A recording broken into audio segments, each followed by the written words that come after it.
باوجود اس کے دکھی تھے اور بہت مشکل وقت ان پر آیا ہوا تھا۔ بات یہ تھی کہ وہ ان معنوں میں بابا تھا کہ وہ عطا کرنے والا آدمی تھا، دینے والا آدمی تھا، لینے والی آنکھ نہیں تھی۔ اس نے بڑی چومکھی لڑائی لڑ کر برہمن کے خلاف اور انگریز کے خلاف اپنے ماننے والوں کو ایک ملک لے کر دیا، اور جب ملک لے کر دے چکا تو پھر اس نے اپنا آپ، اپنا سرمایہ، اپنا ورثہ ان سے چھپا کر نہیں رکھا، اور جب وہ یہاں سے جانے لگا تو اس نے اپنی ساری جائیداد، سب کچھ اپنی قوم کو دے دیا۔ سب سے بڑا حصہ اس نے پشاور کے اسلامیہ کالج کو دیا، حالانکہ وہ زیادہ وہاں گئے نہیں تھے، لیکن ان کو پسند تھا کچھ۔ پھر ایک حصہ علی گڑھ یونیورسٹی کو دیا، پھر سندھ مدرسہ کو دیا جہاں وہ تعلیم حاصل کرتے رہے تھے، اور یوں ہاتھ جھاڑ کے۔ اور فاطمہ جو بہت ان کی چہیتی بہن تھی اور جس کے لیے انہیں بہت کچھ چھوڑ کے جانا چاہیے تھا، انہوں نے اتنی پرواہ نہیں کی، اور وہ سب کچھ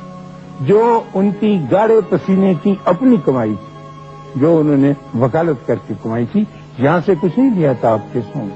وہ ساری کی ساری اس کو دے کر یہاں سے رخصت ہو گئے۔ اور اسی لیے آپ کے دلوں میں، اور ہم جو آپ سے تھوڑے سے بڑے ہیں عمر میں، ہمارے دلوں میں ان کی قدر بھاتی ہے۔ آپ کبھی کبھی دیکھیں گے، یہ ہمارے بابوں کے ساتھ اکثر ہوتا ہے خواتین حضرات، کہ ان کے مخالف ضرور پیدا ہو جاتے ہیں، اس لیے کہ وہ دینے کے مقام پر ہوتے ہیں اور عام آدمی لینے کے مقام پر ہوتا ہے۔ اور جب لینے کے مقام پر آدمی ہو تو وہ زیادہ شرمندگیوں میں گر جاتا ہے، کیونکہ اس گرد کے لوگ دیکھتے ہیں کہ اس کی نگاہیں تو ہر وقت لینے پر لگی، تو وہ ان لوگوں کا دشمن ہو جاتا ہے جو دینے کے مقام پر ہوتے ہیں، جو داد و دیش کرتے ہیں، اس لیے ان کو گھبراہٹ ہو۔ ہمارے بابے جو ڈیرے قائم کرتے ہیں، ان کی بھی ٹریننگ کا ایک یہی حصہ ہوتا ہے کہ وہاں آنے والوں کو دینے کی تعلیم دی جائے اور ایک عام آدمی کو کس طرح سے بابا بنایا جائے۔ مجھے یاد ہے ایک دفعہ میرے مرشد سائیں فضل شاہ صاحب رحمۃ اللہ علیہ وہ گئے یہاں گجرانوالا، میں بھی ان کے ساتھ تھا، میں اپنی گاڑی چلا کے ان کو وہاں لے کے گئے تھے۔ تو ہم جب وہاں گجرانوالا میں پورا دن گزار کر مولوی یاسین صاحب سے مل کر واپس آ رہے تھے تو بازار میں ایک فقیر ملا، تو اس نے میرے بابا جی سے کہا کہ کو دے اللہ دینا، تو انہوں نے اس کو 1 روپیہ، بڑی دیر کی بات ہے، 1 روپیہ بہت ہوتا تھا، تو وہ اس کو دے دیا اور لے کے بڑا خوش ہوا، اس نے دعائیں دی اور بہت پسند ہوا بابا جی کی اس دہیج سے۔ انہوں نے اس سے پوچھا کہ شام پڑ گئی ہے، کتنی کمائی ہے؟ وہ بھی سچا آدمی تھا فقیر، اس نے کہا 10 روپے بنا دی، تو 10 روپے بڑے ہوتے تھے اس زمانے، بہت زیادہ۔ تو انہوں نے کہا کہ 10 روپے تو بنا لیے، آپ کو یاد ہوگا میں نے آپ سے بات کی تھی کہ دیتے میں سے دینا ہے، یہ ان کا فلسفہ تھا نا۔ تو اس میں سے یہ نہیں ہوتا کہ جو بہت زیادہ آدمی رکھتا ہے وہی دے، جس کے پاس 2 پیسے ہیں وہ بھی 1 پیسہ دے۔ عام پچھلی مرتبہ جب یہ بات کی تو میں اس کی وضاحت کرنی بھول گیا کہ دیتے میں سے دینا تو اپنے پاس جو کچھ ہے اس میں سے کچھ دینا، ٹو پارٹ ود۔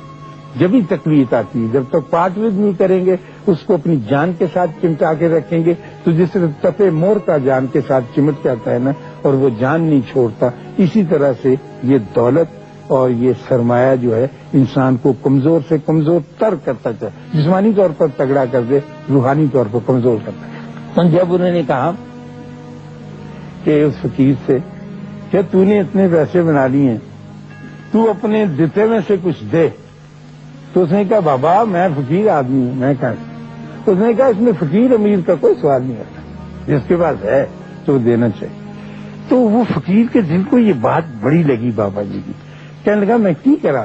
اس نے کہا کسی نے تو کچھ دے۔ کہنے لگا اچھا وہاں 2 مزدور کدالیں کندھے پہ ڈالے، کہیں سے بیچارے کام کر کے دیہڑی جو ان کو ملا کرتی تھی، گھر کو واپس جا رہے تھے، ہاتھ میں ان کے رسیاں تھیں، غالباً بنیادیں کھود کے آئے تھے جو رسی کی نشان لگا تھا۔ تو وہ فقیر بھاگا گیا، اس نے 4 روپے کی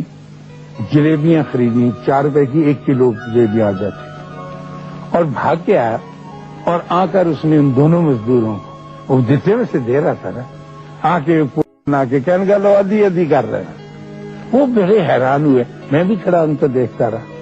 تو لے کے وہ خوش ہو کے چلے گئے، کہنے کے بڑی مہربانی تیری بابا، بڑی مہربانی، شاباش۔ تو وہ جو فقیر تھا،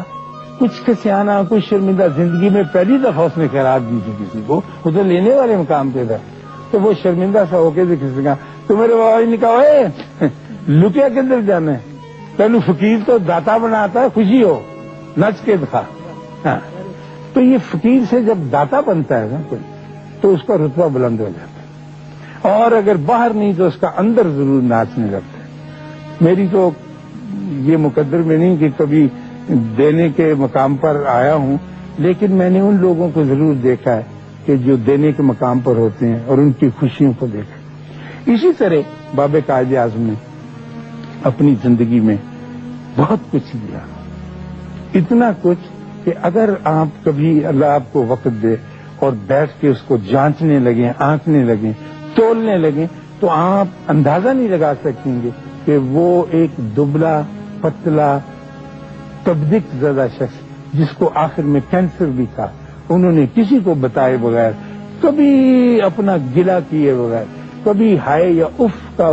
لفظ اپنے منہ سے نکالے بغیر اسی معاملے میں رہا کہ میں دوں گا۔ اور اب آج کے سمجھدار سیاستدان، سیاست کے پنڈت، لکھنے والے، ولایت کے لوگ کہتے ہیں کہ ہندوستان نے پچھلے 100 برس میں صرف ایک ہی لیڈر پیدا کیا ہے، اور اس کا نام محمد علی جناح تھا۔ لیڈر ایک ہی تھا، باقی کے لوگ اور بھی بہت سے تھے۔ گاندھی جی کا